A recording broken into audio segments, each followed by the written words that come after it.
I have learned so much better that there is so much more power in linking arms with women, in setting a wider table and allowing every seat to be occupied by a woman instead of us fighting against each other for one. And so at Choice, I have really intentionally tried to curate a culture that honors that, so that these women who are coming behind me are experiencing what it took me to my 40s to get, right?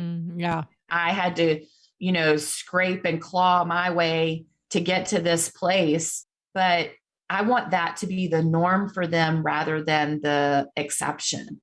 Welcome to Business with Purpose. I'm your host, Molly Stillman of Still Being Molly. And this show is all about bringing you the stories behind the brands, the companies, and the small businesses that are changing the world. Each week, I get to sit down with an incredible entrepreneur, a CEO, a nonprofit director, a community leader, or just an awesome person who is trying to make a positive impact, not only through their personal life, but also with their career. My goal is to show you, the listener, that no matter what you do for a living, you can make a difference wherever you are. My guest this week is Heather Adams. Heather is the founder and CEO of Choice Media Communications. As a self-proclaimed pop culture junkie, Heather is the communications expert leading Choice's impressive team as they serve preeminent voices in publishing, lifestyle, entertainment, business, and faith-based arenas. Choice is known for working with high-profile clients that are both soulful and interesting. Heather has played an instrumental role in launching more than 100 New York Times bestsellers and has secured clients' coverage in a host of major and elite national media. She has a huge passion for mentorship, entrepreneurship, communications, and being a working mom. She is blazing a trail for the women who come behind her. She's also the host of the Make Me Known podcast, where she shares hard-fought wisdom and lessons learned as a communications expert through conversations with savvy guests about all things communications, relationships, entrepreneurship, and empowering women in leadership. I had the best conversation with Heather. We had so much in common, and she's one of those people who you just instantly feel like you've been friends for years as soon as you get to talking. I know that somebody is really going to just walk away from this conversation feeling empowered, encouraged. We talked a lot about mentorship. And so if that is something that maybe is on your heart, whether you're looking for a mentor or you would love to be a mentor, man, this conversation is for you. But before I get to my conversation with Heather, I want to thank our partner of the show, and that is Mama Suds. Now, as you know, after a long, cozy winter inside, it is time for the spring cleaning. It's time to bust open those windows, grab that Mama Suds germ cleaner, and get to cleaning. From the windows to the walls to the floors to upholstery, carpets, you name it, Mama Suds has a truly safe product to help you clean it. We have used Mama Suds products in our home for years. I personally love their all-purpose cleaner. I love their laundry soap, the Castile soap, the toilet bombs.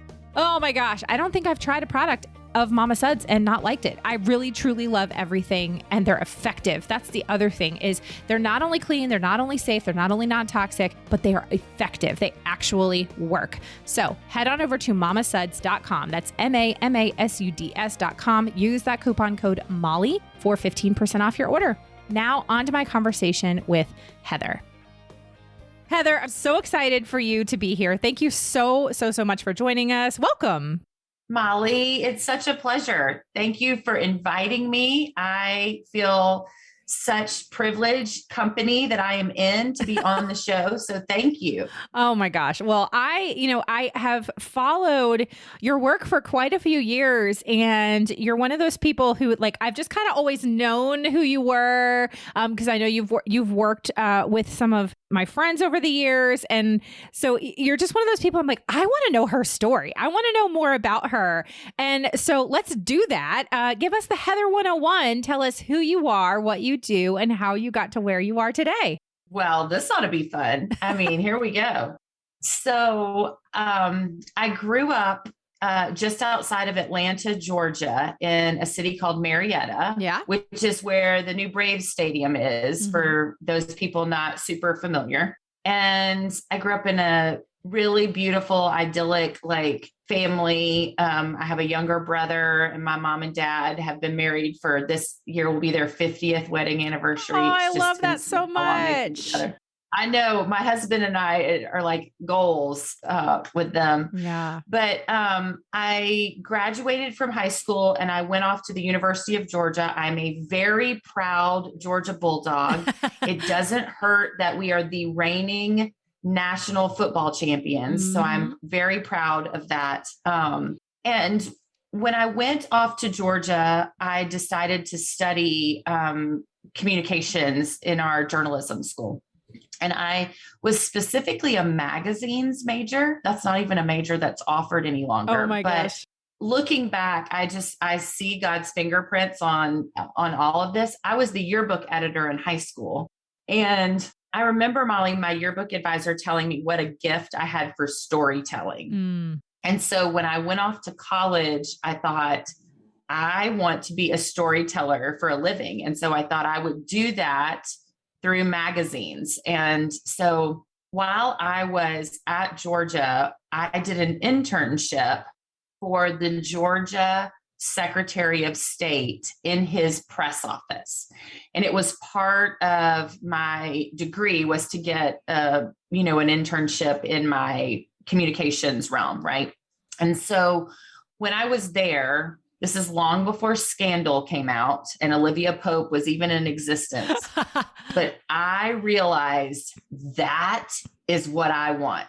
I want to be in that position like our press secretary was, which was the buffer between the client, and his client was the Secretary of State, and the media. He was so relationally driven, and he was serving at the behest of an elected official, and he was crafting, nurturing, maintaining relationships with the media on behalf of the Secretary of State. And I was absolutely fascinated. And so when I graduated from Georgia, I went to work for Cobb County government, which is the county where I lived in, grew up in. I went to work in their communications department as a public information officer. Wow. And I was doing just that thing. I was moderating press conferences and writing press releases and dealing with the local media and ghostwriting for our county commissioners. And I was hosting a government access TV show. I was doing all the things and I had just graduated from college. So I was this novice entry level kid. Yeah. And I just wanted to learn everything that they would give me an opportunity to do. And so I did all the things. And it was such a great foundation for me entering the communications world professionally, because I got to lay out a county magazine and moderate prep. I got to do all these things at once. And, yeah. And so I went on from there to a nonprofit, and I was the chief marketing officer for a nonprofit. And then 9/11 happened. Yeah. And when 9/11 happened, it changed, obviously, the world as we knew it. And one of the things that happened in the nonprofit world specifically was we lost our funding. We were funded by the Woodruff Foundation, which is the family that founded Coca-Cola. Mm-hmm. And so we lost that funding. And I mean, we basically had a week to vacate the premises. It was retroactive. It was a very tumultuous, hard thing, but I immediately found myself without a job. And so I went back to work while I was searching for another communications job. I went back to work in the high school that I had attended as just a substitute teacher, while I was looking for something else in communications and trying to figure out what I wanted to do. And I was so grateful that that opportunity presented itself, because otherwise I would have not, been able to pay my rent. And so, fast forward, I met my husband during that season, and my husband is from Nashville, Tennessee, which is where I live now. We started dating, got engaged, and got married. And when we got married, I moved to Nashville. And that's when the trajectory of my career changed drastically. So I went to work for Thomas Nelson, which at the time was the world's largest Christian publishing house, in their publicity department. And I all of a sudden was Max Lucado's publicist and, all these like marquee Christian leaders and authors that I had been reading and admiring my entire life, and I kept thinking, I can't believe that this is my life, because I have always been a reader. I always had my nose in a book growing up, and I was taking what I was good at, which was, storytelling. And I was marrying that with a love for books. And I became a publicist for, authors. And it was all over the spectrum, cookbooks and fiction books and children's books and nonfiction adult books and, business books and self-help. I mean, it was just kind of all over the board. And because of that, I had exposure to like the biggest thought leaders of our time. And that's really where I cut my teeth on working with major national media. So I all of a sudden was pitching Time Magazine and the New York Times and the Today Show and Good Morning America and ESPN and, all these places. And that's where I spent a huge amount of my time, was in the book publishing world. So I was at Thomas Nelson for the better part of a decade. And I was running the publicity department there, working with our biggest authors, leading the publicity team and all of our efforts. And the recession happened. And here I found myself laid off again. It was a season that was really tumultuous and hard, because we had gone through layoff after layoff after layoff. So I was in the fifth or sixth round of layoffs, but it was like a sharpshooter taking people out a little at a time, 25 people here, 100 people there, 10 people. I mean, it was just crazy. And so I remember when that happened, I was so heartbroken, because Thomas Nelson and that career there, those people were so much more than just colleagues and coworkers. They were family. And right. I was so passionate about the work that I was doing there. And it felt like it was bigger than me. It wasn't just checking off a to-do list. It was really important work. And so it was really hard. And I went through all, the stages of grief. And my husband said something to me that still sits with me today. He looked at me because I was panicked. We had a 1-year-old and a 3-year-old. And he said, Heather, I don't want you to take your next step out of fear. Fear we can't pay our mortgage. Fear we can't feed our children. You have gone and built this beautiful career for yourself. Now go and get and create what you desire. Don't just take the next thing that's offered to you. And so I got laid off on a Friday. I remember it because I had been in New York that whole week pitching our most recent catalog and, had landed a People magazine cover and a 6-week appearance on the Today Show and like all these things. And then I got home on a Friday and got laid off. And I was like, well, what the heck? Like, oh my gosh. But I got laid off on a Friday, and on Sunday, our number one competitor CEO called and said, we heard what's happened and we'd like to talk to you. We need someone to come in and overhaul our publicity department. We need someone who can come in and help us build it from the ground up. It is not our hallmark, and we want it to be. And that was evidence that relationships really matter. Yeah. Relationships in your industry, outside of the people that you work with day in and day out at your own company. The reason that, she called me is because I had relationships all over the industry, and those people made her aware that I had been laid off. And so they flew me to their offices and they asked me, a bunch of things. I met their team and I said to them, I can do this job in my sleep. I love this job. I'm good at this job. You have incredible authors. I can help you overhaul this department, but I don't want to move here. I want to stay in Nashville, and I want to do it on a contract, consulting basis. so that I was only doing what I was really good at instead of all the like little things that you have to do because you work there. Right.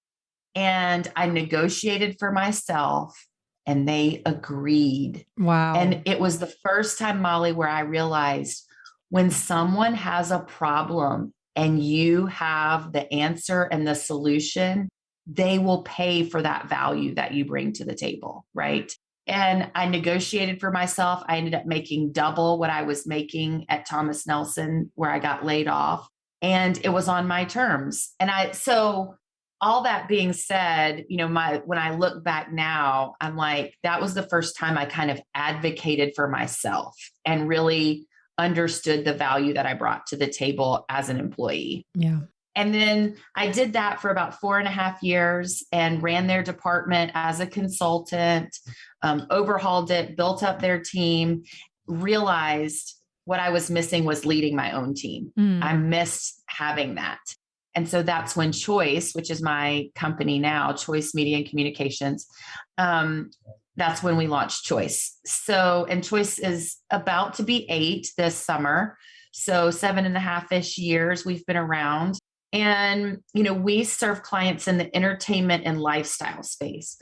We, of course, work with a lot of authors and always will because of my background and experience in book publishing. We love it. We're good at it. We have longstanding, great relationships there. I mean, who doesn't love to publicize a book? I mean, it's like the greatest gift. I'm like, are people joking? Like, I get to do this for a living. I get to read for a living. And so, but we don't exclusively work with authors. Yeah. People come to us really, Molly, for one of 3 reasons. They're looking for clarity. They've got 10 oars in the water. They don't know which oar to paddle first. And they're trying to figure out how to tell their story in a clear, concise, and compelling way. And they need the roadmap to do that. The second reason they come is for exposure. They want to leverage our deep, longstanding relationships with media. And then the third reason they come is for an audience. They're known over here to this one group, but if these people over here knew they existed, it would be a game changer for their business. And they're trying to figure out how to get to those people that aren't familiar with them. But outside of my professional career, I'm a mom to 2 teenage boys. And I was telling you before we started recording, it is my favorite season. I love being a boy mom. They both play travel baseball and basketball, and I'm constantly on the sidelines of a baseball diamond or a basketball court, and I wouldn't be anywhere else. I love it. I've been married this year will be year 19. Oh, congratulations. I've known my husband for 20 years. Thank you. And I also mentor college women. I have been a sorority advisor. The sorority I was in at Georgia, I have been an advisor for 23 years this year. I love it. And I feel like that's my mission field, is serving college women. So that's kind of the Cliff Notes version of everything. I love it. We have a lot in common, and I love that. I did not go to Georgia, but there's a lot in your story that I was just like, man, I relate to this so much, and I don't even own and run a PR firm. I want to go back a little bit. One, because I love that you were the editor of your yearbook in high school. I was on the yearbook in middle school. And then my first 2 years out of college, I was a high school teacher and I was the yearbook advisor. Oh, girl. Yes. So all the pains. Oh, I know the pains. And then like the yearbook staff being like, I have to go take pictures of something. And then they just really used it as an excuse to like be gone all of class time. That's right. That's exactly right. That's the big secret of the yearbook staff, is they essentially get a free pass to go to Chick-fil-A during class. Yeah, just like they just would go places. And I would be like, y'all think that I don't, because I was 22 when I started teaching high school. Of course, I was right? Not that much older than them. And so I'm sitting here being like, y'all can't, like, I know exactly what you're doing. Oh my goodness. I love it so much. And then also like my very, very first job right out of college, like literally graduated college, moved to Richmond, Virginia the next day, and worked for, I had a fellowship with the governor of Virginia at the time in the communications department. And Oh my gosh. And yes. a lot of it was like, but a lot of it too was dealing with like constituent correspondence, which was a whole thing. Yes. Yeah. So just very fast. And then I was also an advisor for my sorority for a few years. So it's just, we have a lot in common. I love it. And what sorority are you in, Molly? I was a Phi Mu in college. Oh, nice. Yeah. Phi Mu's at Georgia have a gorgeous house. Beautiful house. See, I went to a really small school and they didn't get a house until like long after I left. And of course, like now it's just beautiful. And like, I think about what the quote unquote like Phi Mu house was when I was there, which it was just like our old 70s apartments. I'm like, y'all don't even know. Y'all lived in together. I'm like, y'all don't even know. We just rented this old moldy apartment and y'all have this like nice house. Yeah, we didn't have any of that when I was there, but it's all there now. But I live now in the Raleigh-Durham area of North Carolina. And so I was the advisor at the UNC Chapel Hill chapter for a little while, but I haven't in a few years. But I also like love working with, college women and kind of in that mentorship capacity. So in any event, I have a lot in common with you. I love it so much. I love knowing that. Yeah. I know. It's really fun. But the reason I kind of go back and I talk about all of that is, was there a time, and I love that you mentioned too, that your yearbook advisor kind of spoke that over you, saying like, you have a really big talent for this. And I mean, I remember there were some of the students that I worked with when I was a teacher that I remember being very intentional and pulling them aside and trying to be like, hey, you are really talented at this. And in fact, this is a really fun little quick digression side story. One of my students who I taught, I was her 10th grade English teacher. And then she was also on my yearbook staff. And I remember I was like, you are really creative and you're really good with the camera and you're just a really talented photographer. And today, she is now a professional photographer.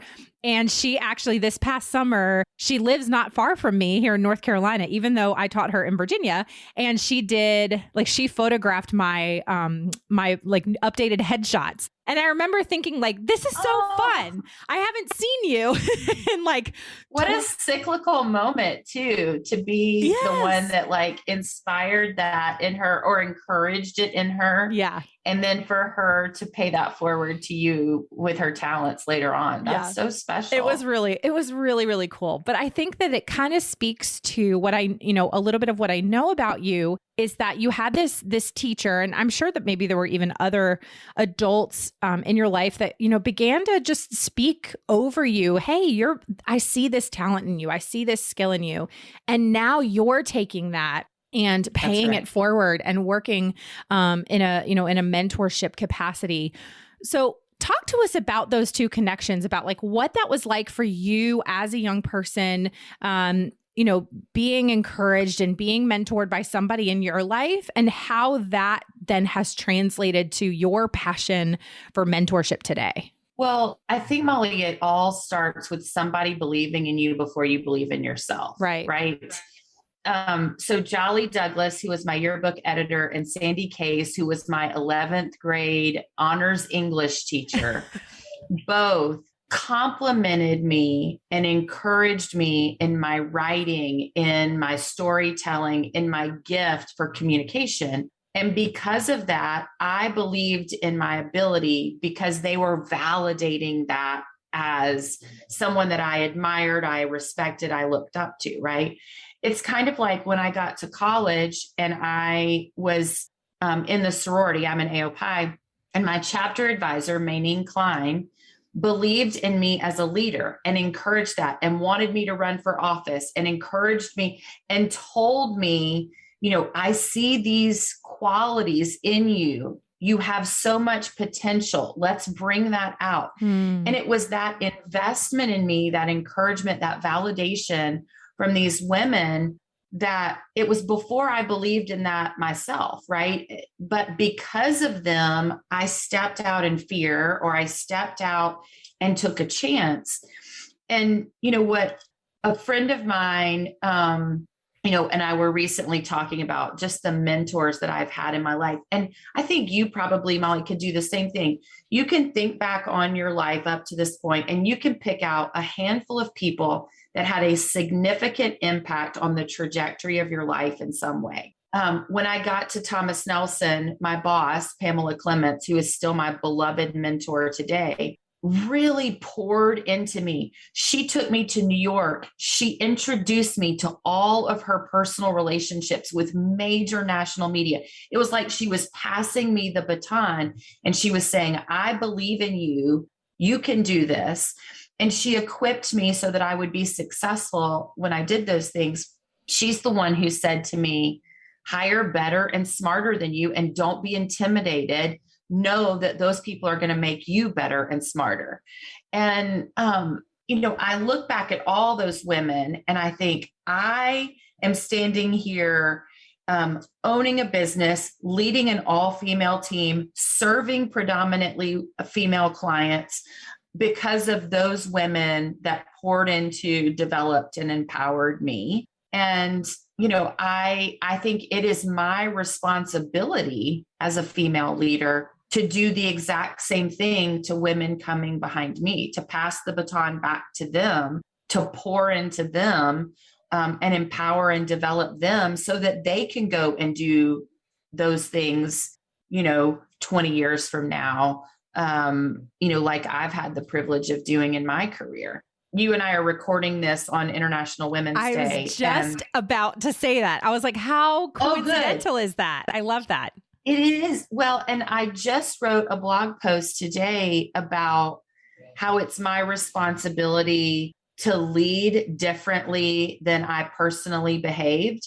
And I wrote this article, and I think this is important for us to consider as women and as we're evolving in our leadership and in our businesses and in our careers. When I was early in my career, right out of college, all the way to my probably early 30s, I was so headstrong and driven and ambitious and scrappy, and I wanted to achieve so much professionally, but I was doing it at the expense of everybody else, right? I wanted to be first. I wanted to be best. I wanted to win. And I wanted you to know that I was the one that had done it. And what I realized was I was jeopardizing some really strong relationships and partnerships with colleagues because I was doing that, particularly women. There was one seat for a woman at the table. And so I was doing everything I could to get to that seat. Yeah. And I just want to encourage, women listening, what was once your downfall can now be your hallmark, because I have learned so much better that there is so much more power in linking arms with women, in setting a wider table and allowing every seat to be occupied by a woman instead of us fighting against each other for one. And so at Choice, I have really intentionally tried to curate a culture that honors that, so that these women who are coming behind me are experiencing what it took me to my 40s to get, right? Yeah. I had to, scrape and claw my way to get to this place, but I want that to be the norm for them rather than the exception. Oh man, I think that's such a beautiful perspective, because it's really fascinating to me, just the dynamics sometimes that we see among women in business, when it tends to go one of two ways, where it's either like, hey, let's have a perspective of like, it's not like there's just one pie and you eat one slice of the pie and then, right, there's like less pie. And you know what I mean? Like thinking about it in the terms of, just there's, having an abundance mentality versus this scarcity mentality. And so there tends to be two different kind of mindsets, I feel. And men are totally different. Like they have like a whole nother, like they're not afraid to like stand up and like puff their chest up like when they walk in a room. Well, and they're not afraid of the other's success, right? Right. Like your success does not diminish my opportunity. Correct. But I think as women, we've been conditioned to believe that was the case. Yep. And that's why in my early 20s or in my 20s and early 30s, that's why I behave like that, is because I was conditioned to believe that's what I had to do in order to advance. And now I know differently, right? Yeah. I just want women to know it earlier than I learned it. And I think too, is a lot of times, and I don't know how true this was for you or not, but I know, like, I think back to, childhood and high school, like I did a lot of things that put me in a predominantly male, like I was surrounded mostly by guys. So, I mean, I played golf growing up. And so like, on my high school team, like, guess how many girls there were? Like one, me, and so I constantly was having to prove myself, to make my worth known. I was as good as, if not better than most of the guys on the team. And it took me 2 years to even make the team, because my coach didn't want a girl on the team. He just thought that, that's going to bring us down, even though I was scoring better than the guys, but that's a whole nother thing. And then I did comedy. And guess what? Comedy is also a very predominantly male thing. And so I felt like I was because we always hear girls aren't funny when I'm like, you don't know the right girls. And so I always felt like I was in this position where I had to prove myself. And then when I get into, adult life and I start going, into spaces where there are more women, I had to rewrite that narrative in my brain where it was like, no, I don't have to actually prove that I belong here. Because there are other women that want me here, and I don't have to like try to be like one of the guys. It was a mindset shift. And I know so many other women who have struggled with that in so many different areas. Whether, so I don't know if you ever kind of experienced that as well, if you felt like there were places where you just felt like you had to prove that you deserved to be there. Right. Well, mine was slightly different, but similar in that I've always been direct. I've always been outspoken. I've always been had like this kind of commanding presence, and I've always been assertive. Well, as a young girl, instead of that being applauded and recognized and celebrated, it was attempted to be squashed, right? Like, you're bossy. You need to be quiet. My mom, for example, still to this day tells the story about when she went in for my very first kindergarten parent-teacher conference. Her and my dad were sitting there, and the teacher looked at them and said, "Heather is a really smart, bright child. I just wish she would let me teach my class rather than her trying to be the one controlling the class." And my mom said, even in kindergarten, you wanted to be the leader. You wanted to be the teacher. And instead of the teacher recognizing that and celebrating that and trying to find a way to bring that out, she was trying to put you in a corner and keep you quiet. Yep. And thankfully, I have a mother that would not tolerate that, and a father that, my parents always celebrated that. And I had such a great example in my mom as a leader, as a direct, assertive woman. And so that's kind of what I dealt with. Even in early in my career was, you're bossy, you need to be quiet, you need to listen more, all those things. Yeah. And certainly some of that stuff was beneficial to hear, but some of it honestly jeopardized my confidence. Also wasn't bringing out like the sweet spot of what I offered the company, right? Or what I offered in the ability to lead. And so mine was a little bit different, but I totally relate and understand what you mean. I think we are conditioned to believe we have to make ourselves smaller. Yep. In a room, in a setting, particularly when men are around. Particularly. And it just doesn't have to be the case. And, I'm only raising boys and hoping that they'll be incredible men. Yeah. And one of the things my husband and I are adamant about teaching them is how to be allies and champions for women, and how those women in the room with them deserve every single bit of the stage as much as they do, just because they're a man.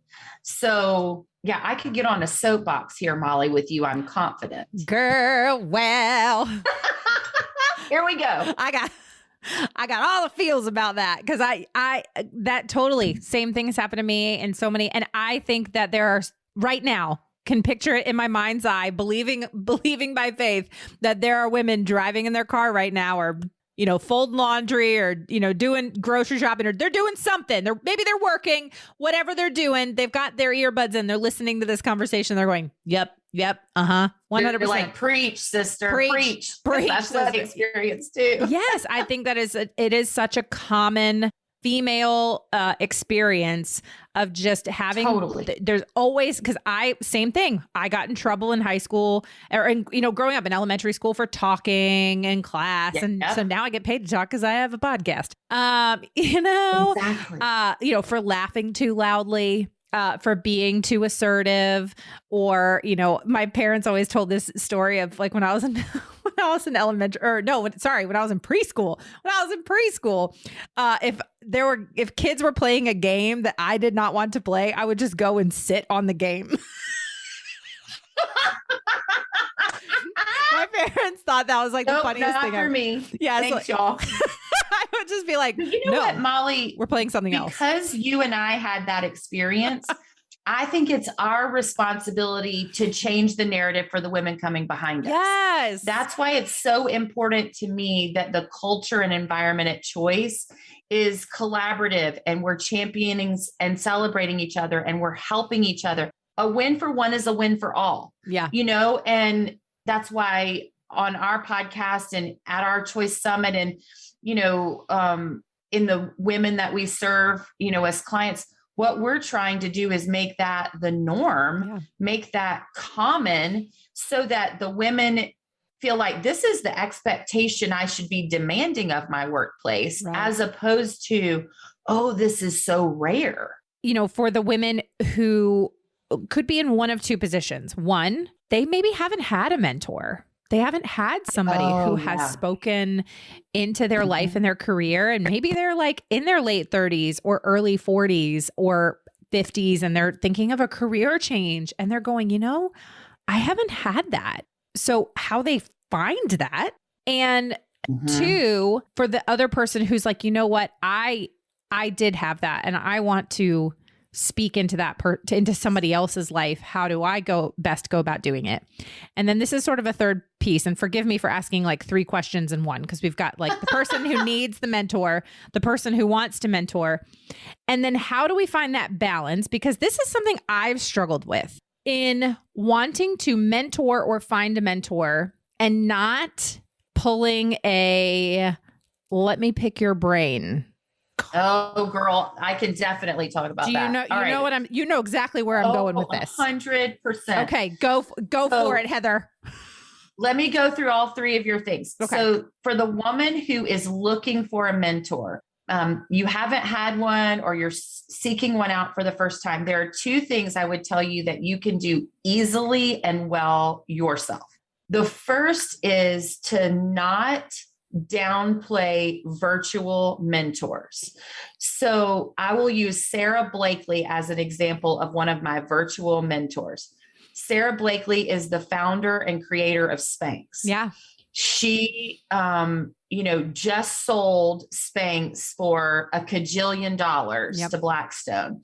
And I admire so much about how Sarah is an innovator and a creative and a champion for women and all of those things. I do not have a personal relationship with Sarah Blakely, but I ingest as much of her content as I possibly can.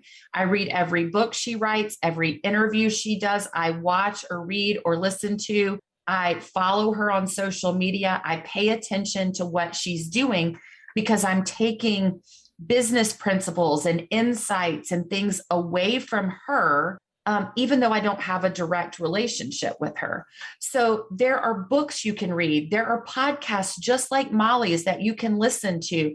There are people you can follow on social media. There are webinars you can attend. There are conferences you can go to where you can absorb and learn from people on the regular that you don't have a personal relationship with. So I think that is a huge, easy thing to do. Right. The second thing I would say, again, to somebody looking for a mentor is to think about like the 6 degrees of Kevin Bacon, right? Like if I'm taking my own personal relationships, connections, network, and I'm thinking about that and a few degrees from that. So people I go to church with, people my husband works with, family members, like maybe my mom's best friend, who was like an aunt to me growing up, and I've known her my whole life, is really good at financial management. And so I go to her and I say, I would love for you to spend time with me, walking me through this because you're exceptional at this, right? It doesn't have to just be professionally.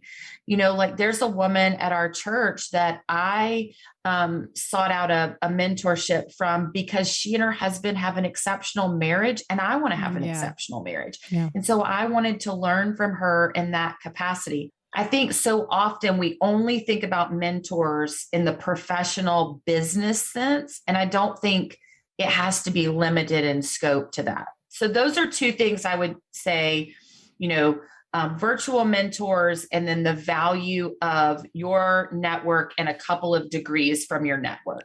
To the woman who is interested in being a mentor and is looking for a mentee, there are so many ways that you can go about this. What I would caution is not to overcommit yourself. Mm-hmm. I think so often we get those emails like, can I take you to coffee? Or we get a DM, I want to pick your brain or whatever. And then we're doing so many of those, and we're not doing one mentorship deep and well. We're doing a whole bunch of stuff superficially and not in a way that ultimately is beneficial. But I personally mentor through 2 ways. One is through the college that I attended. I went to the University of Georgia. The University of Georgia has a phenomenal alumni mentorship program, and I get paired with someone every semester. They have to write me and ask, explain why they want me specifically to mentor them. Anyway, I go through that mentorship program. And the second way I do it is through my sorority, AOPI, and the women that I serve at the collegiate level. I just today had to say no to somebody. And I think there is value and importance in doing this. So she emailed me and said, so-and-so, her girlfriend had interned for me. She wanted to reach out and see if she could, schedule a meeting with me. So I asked her questions. Tell me what you're looking for. What are you hoping to get out of time with me? All of that stuff.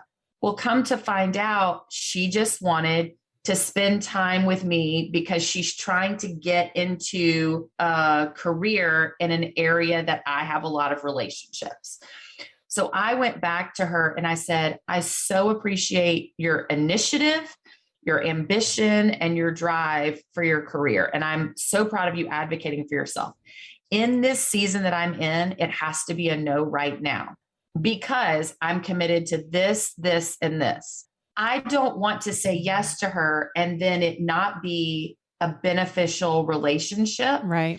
And for every yes like hers that I say to, it takes time away from the women that I am trying to pour into and have a long-term, more deep and beneficial mentorship with. So I think that answers kind of your third question, which was, what do you do when people want to pick your brain? Well, my brain is valuable. Yeah. So if you want to pick my brain, you're either going to pay for a consultation with me, or we're going to talk about a way to do it in a deep, long-term, meaningful way that I can be a full in yes to. Yeah. Otherwise it's a no. And I don't want that to sound callous because I love pouring into and developing women, but I have to do it in a way that is intentional and meaningful for the women that I am investing in. It's such a tricky balance, and women for sure, once again, just struggle with this more than men. This is for sure something that I have struggled with. And I mean, I've been, kind of in the content creator space for 15, 16 years. And the amount of times that I have like let people pick my brain. And then I like get to a point where I'm like, oh, I should not have done that. And I just, that's worth money. Yeah. And you're giving them things that you have worked hard to learn, Molly. And, that's where I've gotten, in my career, because I've launched more than 100 New York Times bestsellers with authors. People want to pick my brain all the time about book publicity. Yeah. Well, I get paid for that. So if you want to pick my brain, then you're going to pay for an hour consultation.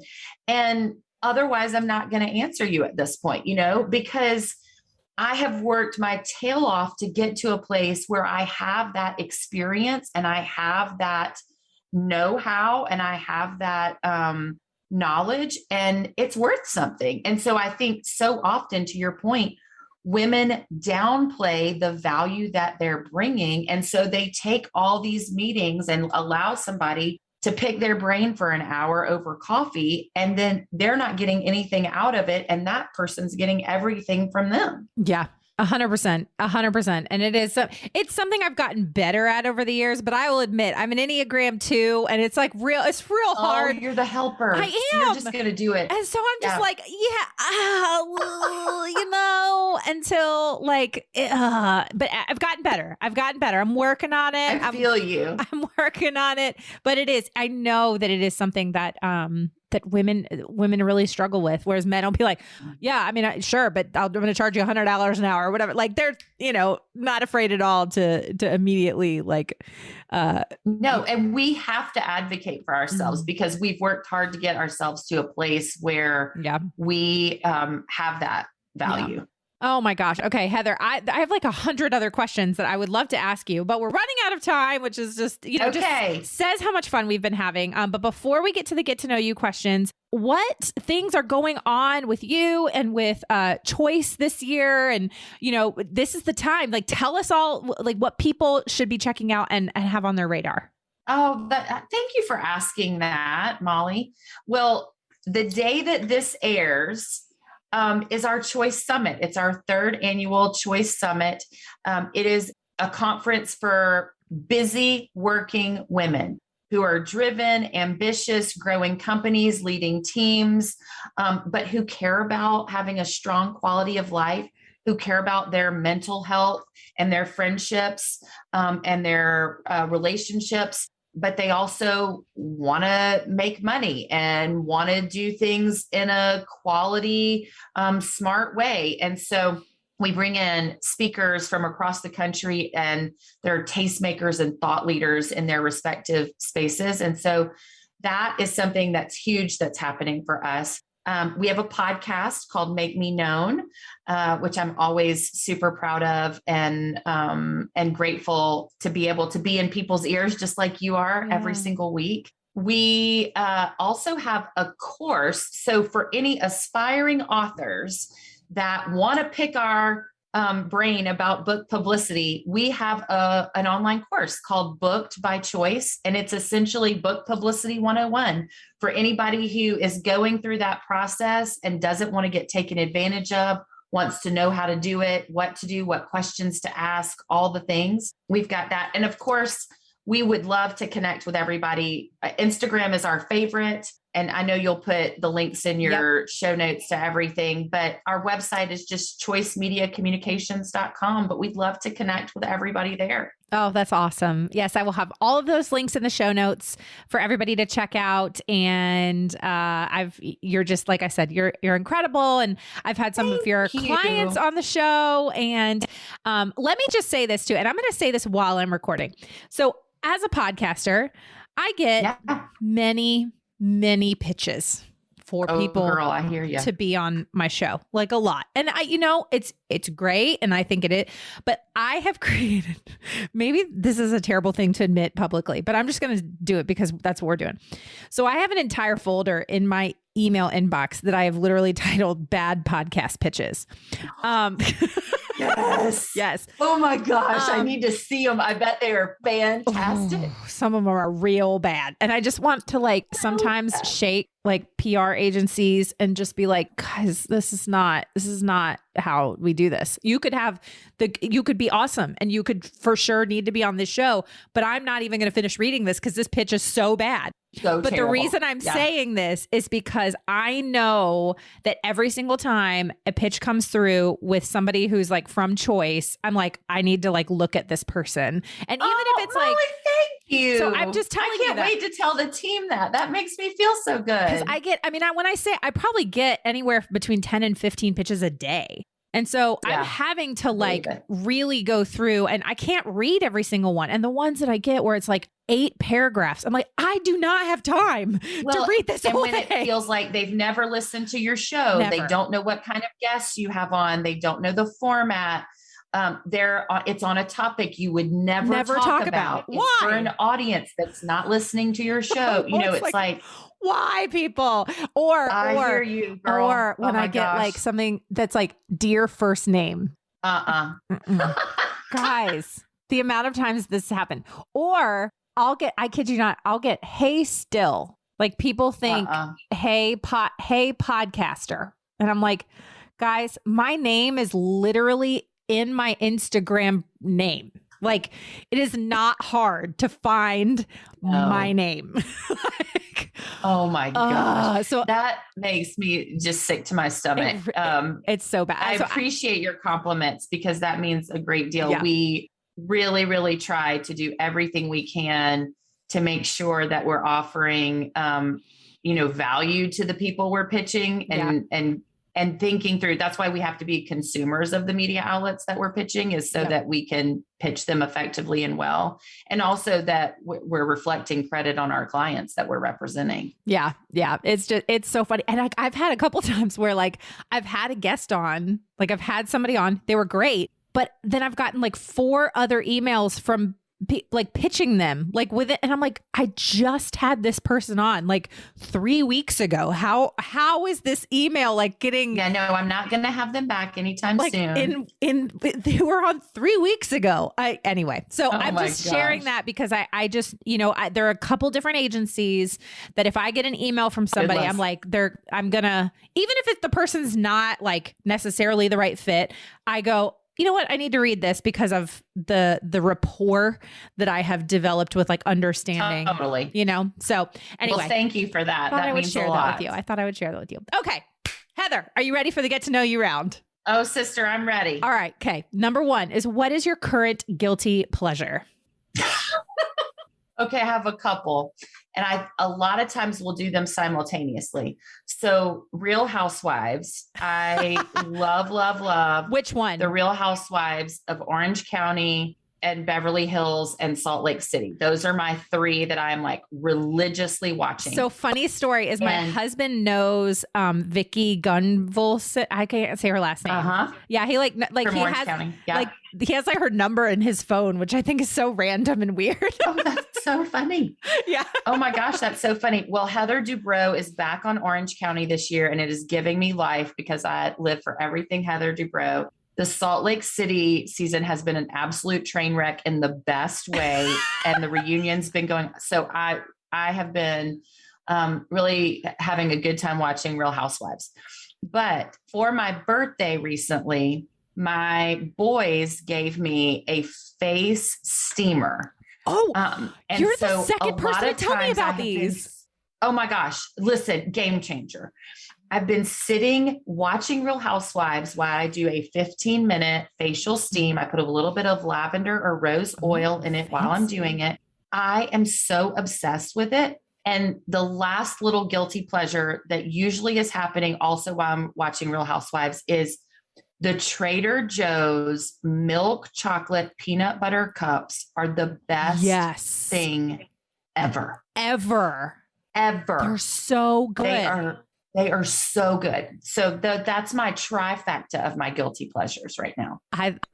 I'm here for all of these things, even though I've never seen an episode of Real Housewives. I went like My husband had a meeting last night and he came home, and I don't watch TV really at all ever anymore. I just don't have time. But he came home last night and I'd started watching Love is Blind season 2. And he was like, oh, I've watched the whole thing. He was like, I watched it all. He was like, I'm gone for one night and this is what you do. And I was like, look, okay, I don't need your judgment. Okay. Yes. And you will become deeply invested in deep teas. Let me just tell you, like, right. I'm obsessed with deep tea. Depending on the time of year, like I usually have some obsession show, it's going to be Yellowstone. It's going to be Ted Lasso. It's going to be Ozark. But right now it's Real Housewives because I love it so much. That's amazing. Okay. Question number 2. Now I know you're a big reader and you publish a lot of books, or do publicity publicize. What's the word? My brain's, the synapses are not firing today. What is, like, when you're just looking to sit down with a book for fun, what do you have a favorite book? Do you have a favorite genre? What do you lean towards? Yeah. So I tend to love like thriller mysteries that I'm trying to solve a crime or figure out who did it or, whatever. When the pandemic happened and we were locked in our houses, I read for a living. Yeah. And I was having such a hard time reading for pleasure. And I'm a reader and have been a reader my whole life, but it apparently was a really common thing happening to everybody, not everybody, but a common thing happening. And so I was listening to books on Audible constantly because I could do that, but sitting down and reading for some reason. There is a book called The Silent Patient that was on the New York Times bestseller list forever and ever and ever. It's been on my to be read list. You need to read it. It got me out of that funk and like reignited the life in me reading again. But it's one of those like thrillers that you're trying to figure out the whole time. I just bought the Paris apartment to take with me on spring break. I'm in a book club and we are constantly we read The 7 Husbands of Evelyn Hugo. And right now we're reading Reminders of Him by Colleen Hoover. Oh my gosh. I just finished that one and I'm like, it's so good. It's so good. It's so good. I was a weepy mess the last 75 pages. Well, have you read, don't tell me the weepy mess part because I haven't finished. All right. Have you read The School for Good Mothers? No. Okay. But I'll also look up that. Okay. Well, it was on Jenna Bush Hager's book club and we read it last month for our book club. My blood was boiling, but in the best way because it was such good storytelling. So if you're a mom, you need to read that book. All right. It was just absolutely good. Wrote it down. Yeah. 2 thrillers that I read last year. I don't know if you've read them. The Invisible Life of Addie Larue. Have you read that? Oh, no, I haven't. Oh my gosh. Read it and then I'll call me. It. And then call me and then we can talk about it because it was so good. It was so good. Read it. And it was very much not in a genre because it was more like fantasy-ish, but not, I don't know. It's just one of those that you're like, what is happening? Yeah. Fantasy is not normally my thing, but not more in that, obviously. So the premise is there's this girl, she named Addie Larue. She makes essentially a deal with the devil 300 or 400 years earlier, and she will never die. But in exchange, no one that she interacts with will remember her. So, that's horrible. But until one day somebody remembers her. And then you're like, how does this guy remember her? And you're then putting pieces together. I mean, it's good. It's really, really good. And it's called what again, Molly? The Invisible Life of Addie Larue.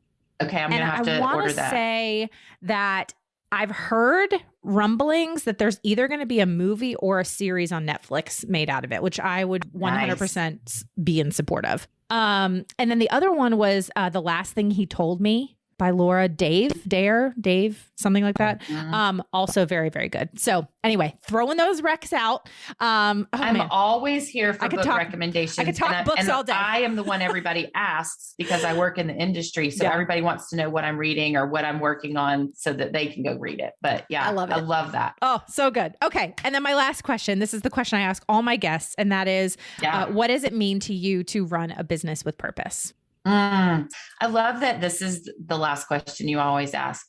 So to me, Molly, running a business with purpose means I am intentionally curating and living out the mission and the values that I've crafted for my business, right? What I was created for, what God put in me to do, I am doing day in and day out. And I am really, taking every aspect of my business and running it through that filter. Yeah. Whether it's the selection of talent or the acquisition of a client or the growth of the company or a specific initiative to be a part of or people to partner with or whatever, I'm bringing it back to that core value and mission of why we are here. Oh, that's so good. Heather, this has been an absolute pleasure. Thank you so much for being here. And thank you for how you advocate for women and how you are such a champion in this industry. And, especially an industry that can often get a bad rep and be seen as sometimes cutthroat and just the fact that you come into this with just such a heart for advocating and linking arms is really refreshing. So thank you so much. Molly, it has been such a pleasure. We've got to hang out separate from podcast interviews. This has been such a fun conversation. We'll sit and have bevies I'm so and proud talk of the books. good work that you're doing in your business too. Thank you for inviting me to the table. Thank you. Yeah, we're going to sit and we're going to talk. We're going to have bevies and talk books. Yes. Did I not tell you that Heather is just one of those people that you feel like you've just known forever the moment you start talking? Oh, what a great conversation. I am just cheering her on in everything that she does. Loved having her on the show today. Be sure to tune in next week. Next week's guest, I have the inimitable Jessica Jackley. Oh my gosh, we had the best conversation. You are not going to want to miss it. As always, I would love to know what you loved about this episode, or maybe if you learned something new. If you do, please let me know on social media. Tag me, find me. I'm at Still Being Molly or at Business with Purpose Podcast on Instagram and Facebook. And don't forget to use that hashtag Business with Purpose Podcast. Thank you so much for listening. If you are a first-time listener, welcome, new friend. Be sure to check out the archives for past shows featuring so many incredible entrepreneurs and business owners who are changing the world. And if you're one of my regulars, thank you for your support. It means the world to me. All of you, head on over to Apple Podcasts, Spotify, Google Play, wherever you listen to podcasts, click that subscribe button. Clicking that button helps to make sure you never miss a new episode of the show. And while you're there, would you take a moment to leave a review? Leaving a review helps me to know what you're liking and how the show is personally impacting you. Thank you to my incredible producers at Third Wheel Media. Thank you so much for listening. Go do something good with purpose, on purpose.